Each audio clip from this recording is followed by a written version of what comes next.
Thank you, Madam Deputy Speaker, and I thank the Honourable Member for his question.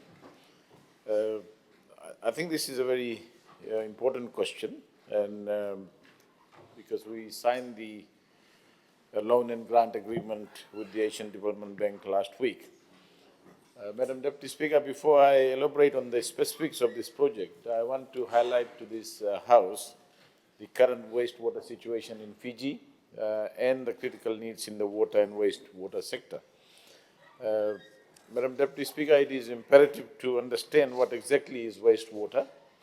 Wastewater is water that has become polluted from domestic, industrial and commercial activities. It contains dirty and harmful things like germs, chemicals, and waste is not suitable for direct use or release into the environment. So where does the wastewater go? It goes into the Water Authority of Fiji's reticulation system, gets treated, and after treatment is released to the oceans. Madam Deputy Speaker, in Fiji, around 82% of people have access to water supply, but the critical matter is that only 28% of the population is connected to the central sewage system. That means that 75% of the households in Fiji are not connected to wastewater networks and rely on septic systems. So where do the wastewater go then? Again, it ends up in our rivers, oceans, and environment. So the wastewater infrastructure has been operating beyond capacity for many, many years, posing major threat to our environment and our oceans. In fact, we have major capacity challenges with the current sewerage infrastructure, which is not able to support any major economic development in the country, and we hear this complaint from the investors all the time. Madam Deputy Speaker, none of the 11 water treatment plants in Fiji are fully 100% environmentally compliant. Many are either operating over capacity or facing mechanical issues. And we seem to have kind of forgotten about this. This problem has not obviously come overnight. This is a result of years of underinvestment and lack of proper asset maintenance, resulting in old-aged and dying infrastructure.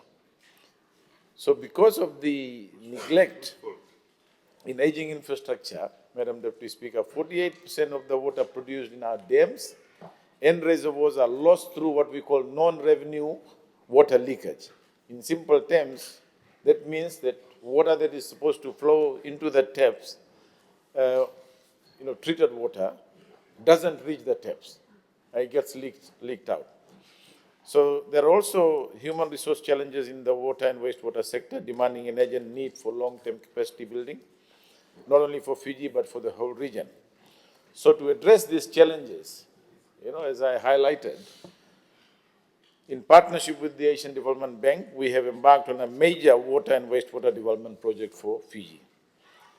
The Healthy Oceans and Water Supply Improvement Project is worth 385 million Fijian dollars project, which will double the treatment capacity of the Kinoya water treatment plant and support financing of a performance-based contract for non-revenue water reduction and improve regional capacity in training in the water and the wastewater sector. So this is, Madam Deputy Speaker, a 5-year project between 2026 to 2030. Of the full project cost, 385 million, the Asian Development Bank is providing a concessional loan of 304 million. Loan term is 40 years, inclusive of a 10-year grace period and interest rate of 1%. The Asian Development Bank is also providing a 100% grant of 23 million Fijian for regional training and capacity development. Government's contribution is about $59 million. The project has 3 major outputs. Output 1, focusing on efficiency and reliability of supply services. The project will provide financing for the ongoing performance of what we call the non-revenue water contract awarded to a Spanish company in December 2024. So the work has already started. The 5-year contract aims to reduce the non-revenue water levels in the greater Suba area down to an average of 20%. So what that means, Madam Deputy Speaker, is at the moment close to 50% of water that's supposed to end up in households and the taps is actually leaking out. So if we are able to reduce it by down to 20%, which means that 30% more water is actually available, and we would be addressing some of these intermittent supplies, non-supply at certain points in time. So that's a very important and significant non-revenue water project. Output 2, the project will finance the upgrading of the Kinoya water treatment plant to a capacity of 180,000 equivalent population, which is expected to meet demand until 2035 in the Kinoya catchment area, and has the scope of expansion to meet future demands. In simple terms, we are doubling the capacity of the Kinoya wastewater treatment plant, and Water Authority of Fiji is working on preparing the tender documents for the upgrade.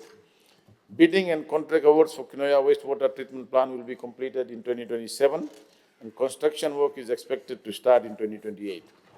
Output 3, a regional water and wastewater operators training program will also be established. The project will finance the development and rollout of a regionally accredited water and wastewater training program to meet Water Authority of Fiji's workforce skills needs and those of other water utilities in the region. So, Madam Deputy Speaker, this project has been in preparation for the last 2 years. We started the preparation for the last 2 years, and is actually now ready for implementation. And I take this opportunity to thank the Asian Development Bank, Water Authority of Fiji, Ministry of Finance officials, and all the other stakeholders that supported in getting this project ready for implementation. I wish to also clarify that this borrowing is within our fiscal targets and investment priority, and is in line with the National Development Plan and the Water Sector Strategy 2050. And before I conclude, Madam Speaker, I'll also like to reiterate that through the last few budgets, we have continued to increase funding resources to the Water Authority of Fiji to fix the challenges in the water and wastewater sector. The completion of the Viria water project added an additional capacity of 40,000 cubic meters of water per day for the greater Suva area. And this, no doubt, has been a major investment in the water sector. We will continue as a government to ensure that we provide appropriate water, wastewater infrastructure, as well as other programs that we have to provide clean drinking water to our people in Fiji. Thank you, Madam Deputy Speaker. Thank you.